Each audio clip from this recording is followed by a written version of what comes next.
जो नहीं चाहता कि पारस और परिधि की शादी हो। लेकिन ऐसा कौन हो सकता है?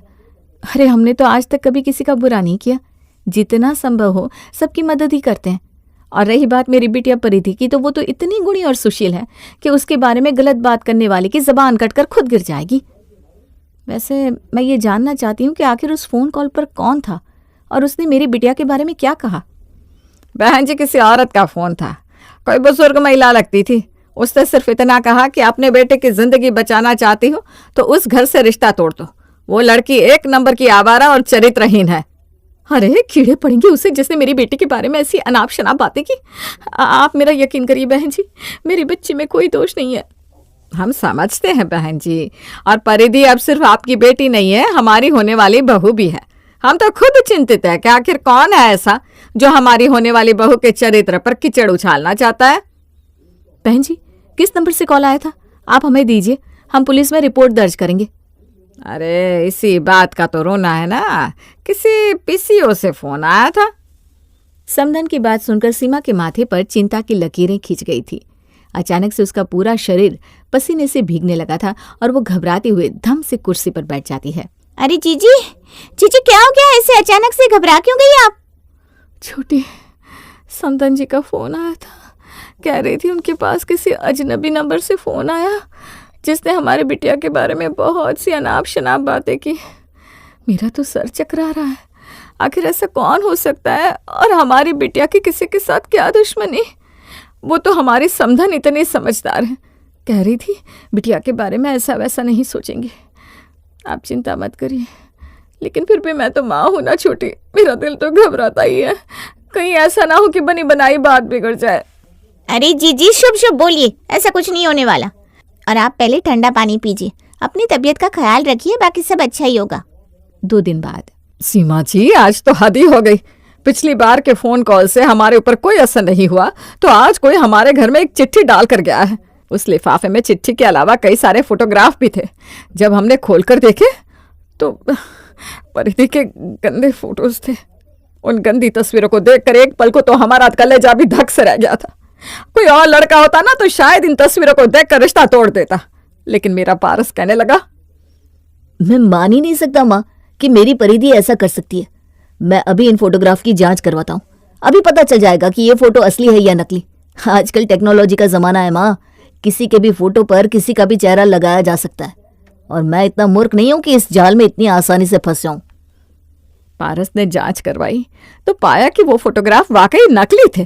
किसी ने कंप्यूटर से परिधि की तस्वीरों के साथ छेड़छाड़ करके उन्हें बनाया था, और उन तस्वीरों के साथ जो लेटर आया था उसमें भी परिधि के बारे में बहुत सी अनाप शनाप और गलत बातें लिखी हुई थी, जिनके बारे में तो आप ना ही जानो तो बेहतर होगा। मैं नहीं जानती कौन मेरी बेटी के पीछे पड़ा है। अरे पता नहीं क्या बिगाड़ा है मेरी बच्ची ने किसी का। शादी में बस 10 दिन बचे और न जाने कौन है जो ये सब कर रहा है। अब तो बस राम जी किसी तरह ये शादी पार कर दे। अरे रुकिए, अभी मेरी बात पूरी नहीं हुई।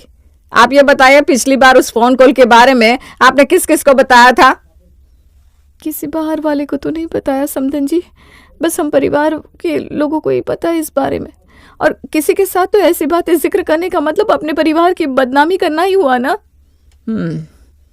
तो फिर उस ब्लैकमेलर को कैसे पता चला कि हम उसके फोन कॉल को सच नहीं मान रहे? उसने लेटर में लिखा है कि पिछली बार उसकी बताई हुई बातों पर हमने यकीन नहीं किया, इसलिए वो सबूत भी भेज रहा है। अब आप ये सोचिए, ऐसा कौन है जिसको पता था कि हमें परिधि पर यकीन है और हम उस फोन कॉल पर यकीन नहीं करेंगे? मेरा तो दिमाग ही काम नहीं कर रहा। बहन जी, ऐसा कौन हो सकता है? आप मेरी एक बात मानिए, मेरी और आपकी कुछ भी बात हुई है, ये बात आप किसी को भी मत बताइएगा, यहाँ तक कि परिधि के पिताजी को भी नहीं। पता तो चले आखिर कौन है जो ये सब कर रहा है। ठीक है बहन जी, जैसा आप उचित समझे। मैं वादा करती हूँ कि आपकी और मेरी बातचीत के बारे में किसी से जिक्र भी नहीं करूंगी। फोन रखने के बाद मैंने तो उस फोन कॉल के बारे में सिर्फ किशोर, सुधी, रिद्धि और परिधि के पापा को बताया था। ये सभी तो मेरे अपने हैं, फिर कौन हो सकता है? कहीं रिद्धि तो ये सब नहीं कर रही? बहन की बड़े घर में शादी हो रही है, हो सकता है उसे परेशानी हो रही हो। सीमा अभी सोच ही रही थी कि तभी उसके फोन पर एक मैसेज आता है। परिधि, तुम जानती भी हो हमारा रिश्ता तोड़वाने के लिए तुम्हारे ही घर का एक सदस्य एडी चोटी का जोर लगा रहा है। वो बस ये चाहता है कि किसी भी तरह से हमारा रिश्ता टूट जाए।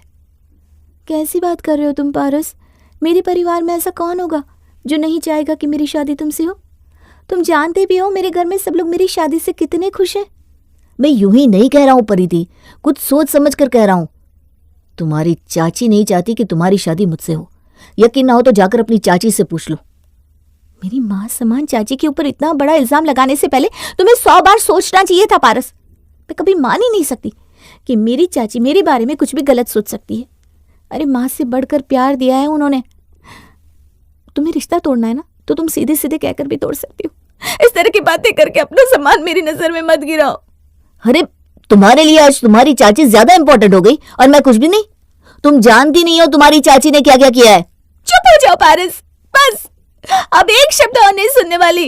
मुझे नहीं करनी तुमसे शादी।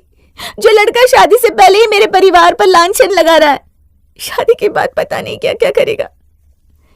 इतना कहकर परिधि फोन काट देती है और रोते हुए अपनी चाची के पास जाती है। चाची माँ, बंद करो ये शादी की तैयारी। मुझे पारस से शादी नहीं करनी। ये क्या बकवास कर रही है? क्यों नहीं करनी तुझे शादी?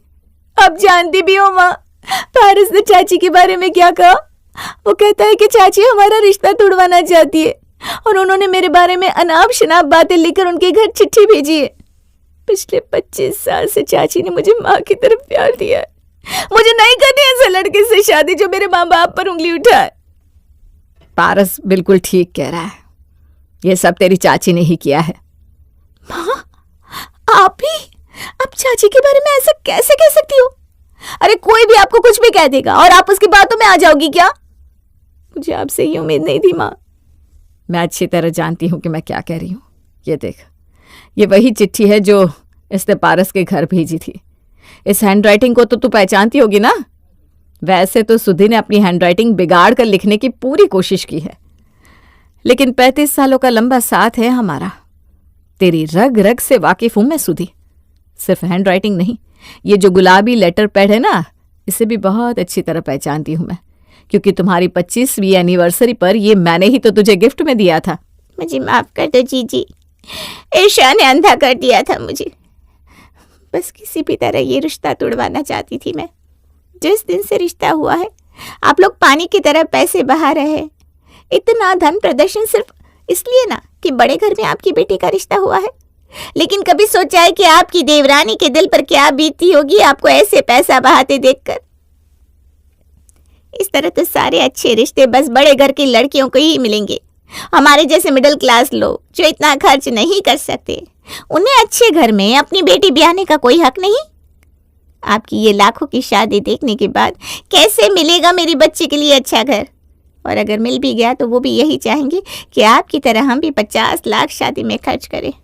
बस अपनी बच्ची की भलाई के लिए ही मैंने वो सब किया। हालांकि छोटी ने जो किया उसकी कोई माफी नहीं है, लेकिन उसके प्रश्न भी गलत नहीं थे। शादियों में पानी की तरह बहता पैसा क्या मिडिल क्लास की कमर नहीं तोड़ रहा है? अपनी राय कमेंट में जरूर बताइएगा।